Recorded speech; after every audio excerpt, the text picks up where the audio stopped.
Hi everyone, it's Duchess.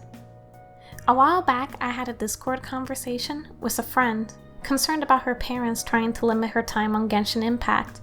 Their reason?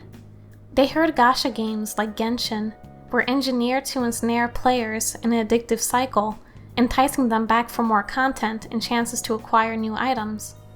This conversation sparked my curiosity, leading me down a path of research. As someone who's dedicated a lot of time to Genshin Impact in 2023, I have never felt addicted personally. But then again, many addicts aren't aware of their situation until it's brought to their attention. I aim to uncover the truth. Are these games intentionally designed to foster addiction, or are they innocently designed systems that unintentionally lead to addictive behavior? Before diving into the discourse around monetization, it's crucial to understand the fundamentals of gacha gaming. Gacha, as a genre, revolves around the random distribution of virtual items. Players use real currency, such as gems, to participate in draws, where chance dictates the rewards received. These systems gained prominence notably within mobile RPGs like Genshin Impact, where they're deeply ingrained.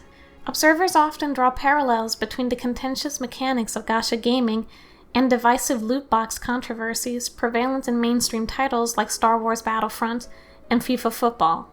Both systems pivot on the allure of continuous rerolls, enticing players with the pursuit of rare and highly desired prizes.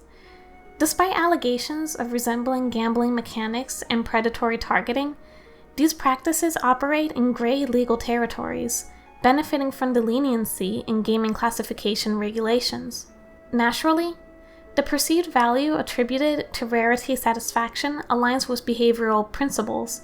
Moreover, the association of prestige with possession often catalyzes social pressures.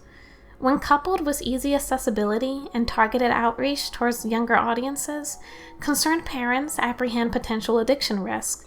However, it's crucial to discern the context, distinguishing between the inherent enjoyment of the game and the potential pitfalls of excessive engagement. The fascinating aspect of gacha game addiction lies in its connection to scientific principles.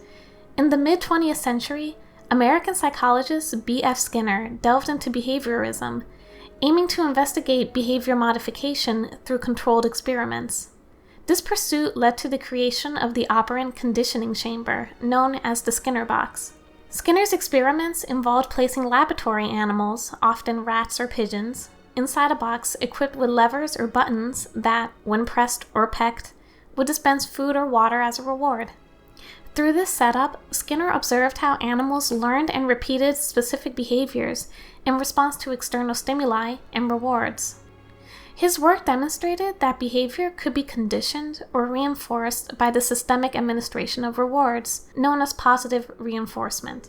This concept has had significant implications not only in psychology, but also in fields such as education, parenting, and behavioral economics. Now let's delve into how Skinner's theories relate to gacha games. In Genshin Impact, developed by MiHoYo, the game mechanics of gacha systems operate in a manner akin to Skinner's principles. Players are encouraged to spend in-game currency, known as primogens, on random draws for new characters, weapons, or items. These drawings mimic the unpredictability witnessed in Skinner's experiments, where the actions of the players yield uncertain outcomes, much like rats pressing levers without knowing their forthcoming rewards. The thrill and anticipation arising from the chance to acquire 5-star characters or items create a reinforcement loop, driving players to engage repeatedly in hopes of securing desirable rewards. This fusion of random rewards and player engagement closely aligns with Skinner's theory of operant conditioning and the reinforcement schedules he explored in his experiments. In Genshin Impact, the aspect of intermittent reinforcement is not solely tied to the gacha mechanics, but is also prevalent in the regular distribution of primogens to the players. Daily commissions, quests, and login rewards in the game serve as a consistent source of primogens. The scheduled but variable nature of these rewards, given to players on a daily basis, instills an element of unpredictability.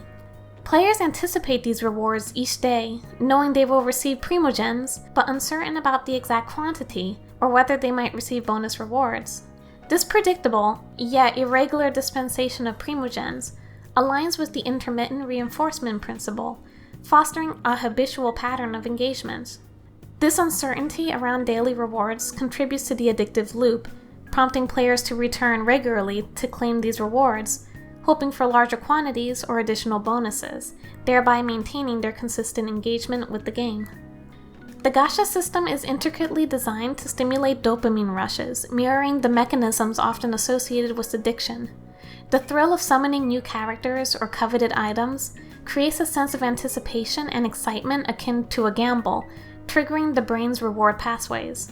With each Gacha pull, there's a surge of hope that the outcome will yield a desired character or weapon, initiating a spike in dopamine levels upon success. This rush of dopamine, a neurotransmitter associated with pleasure and reward, reinforces the behavior of engaging with the Gacha system, encouraging repeated pulls in pursuit of that same satisfying feeling. Over time, this constant cycle of anticipation, reward, and subsequent dopamine release creates a conditioned response, fostering a potential addiction-like pattern wherein players seek out the same exhilarating sensations through continued engagement with the Gacha mechanics. The combination of Genshin Impact's design elements, particularly the Gacha system's mechanics, intermittent rewards, and dopamine-inducing gameplay, significantly contributes to fostering addictive tendencies among players. The allure of rare rewards or characters stimulates a continuous desire for engagement, perpetuating a cycle of repeated attempts to obtain coveted items. The routine availability of daily rewards, like Primogens, through daily commissions, establishes habitual patterns, encouraging regular return visits, which can deepen the player's involvement with the game. These mechanics, when not monitored or controlled, can lead to excessive play, compulsive spending, and a heightened risk of addictive behavior, resulting in harmful consequences for some individuals within the player base. Financially, the randomized nature of Gacha systems may encourage players to spend excessive amounts of money chasing after desired items or characters, leading to a risk of overspending or gambling-like behavior. The unpredictable nature of the draws can result in repeated purchases in hopes of obtaining specific rare rewards, potentially causing financial strain or fostering compulsive spending habits in susceptible individuals. Psychologically, these mechanics, coupled with the pressure to obtain coveted characters or items within a limited time frame, can induce stress, anxiety, or even a sense of burnout among players who feel compelled to constantly engage in the game to keep up with the content or remain competitive.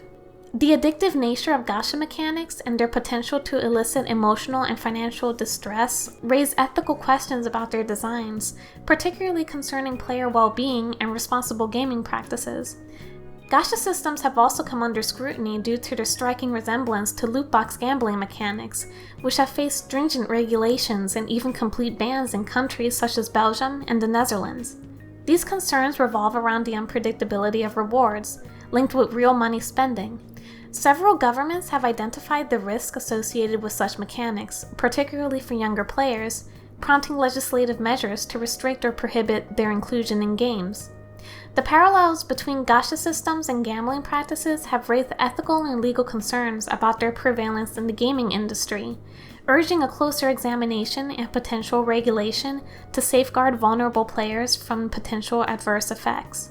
The issues surrounding Gacha mechanics, particularly in games like Genshin Impact, highlight substantial concerns about their impact on players. There's a pressing need for game developers like MiHoYo to acknowledge and address these concerns.